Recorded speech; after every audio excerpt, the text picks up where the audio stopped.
Video to show you how the Codebreakers round is going to work. With your student login details that you've already used for the Rocks round, log in to the website. From your dashboard, you'll see your name is here. This is my dummy account called iCan, just a name I made up just earlier. And then go down to online, because that's what we are. You'll find the name of your competition here. Obviously, these are my practice competitions that I'm doing the testing with. So get the name of your particular competition. And if you see it turned blue instead of white, it means it is currently active. So when it's blue, you can click into it.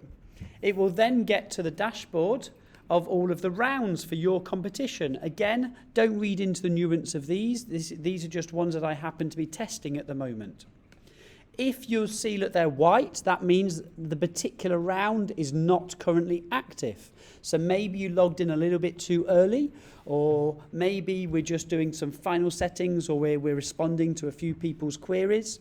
So the less you contact us, the quicker we're able to get on and activate the round. So I've just activated the round now from my other laptop on the side. So, about every 30 seconds or every minute, please be patient. Just click refresh the page and then it will suddenly turn blue, and that means we've then activated it centrally. So then we can enter the round and we can get ready to start this Codebreakers round.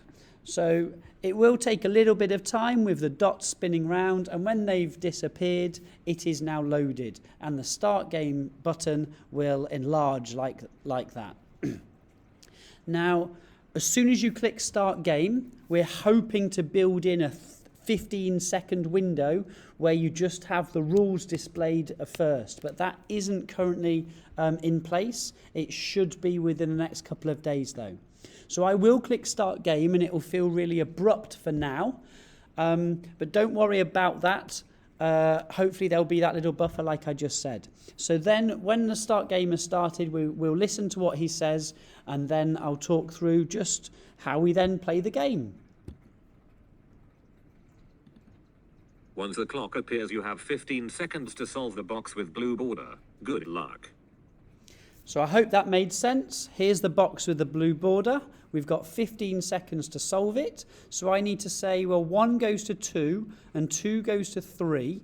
So 3 goes to 4. Answer next cell. I was a bit too slow. I didn't type it in. And so the red border tells me I got it wrong, but it has put the correct answer in. I think 4 goes to 5. I'm just going to press the number 5 and nothing else. Answer next cell. And I've got it correct because it's now got a green border. So I think this one is a 6. If I press 6 and then press return, it does not read that as correct. So only press number buttons. Answer next cell.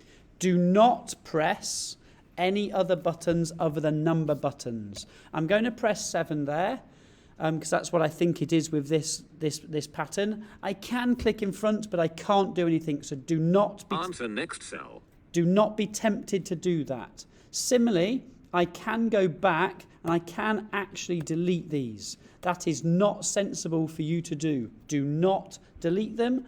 Only stay in the blue cell. Answer next cell. Only press a number button and wait.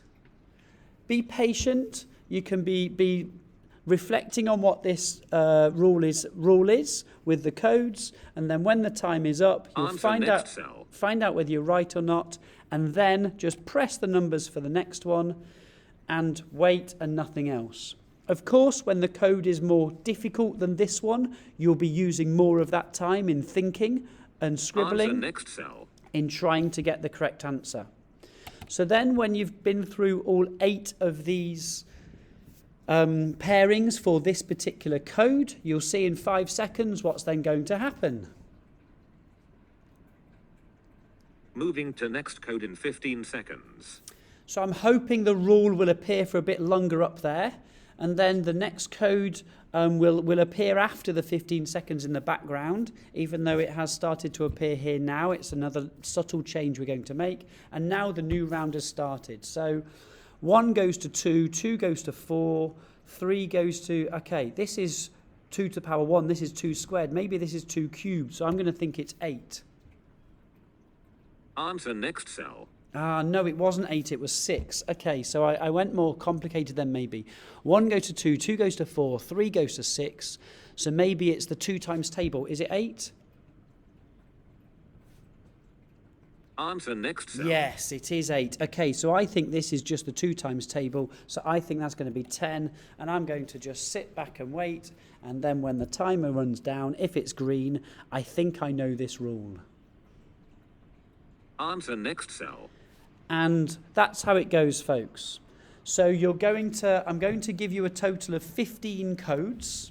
So as soon as the first code starts, and you start entering your codes. Answer next cell. It's about 37.5 minutes, just under 40 minutes from start to finish. Okay? So there's no hurry whatsoever. Look, you must start exactly at 10 a.m. or whatever time it's going to be starting.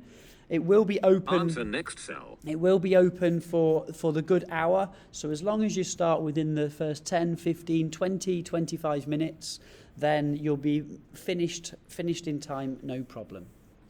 So hopefully that makes sense.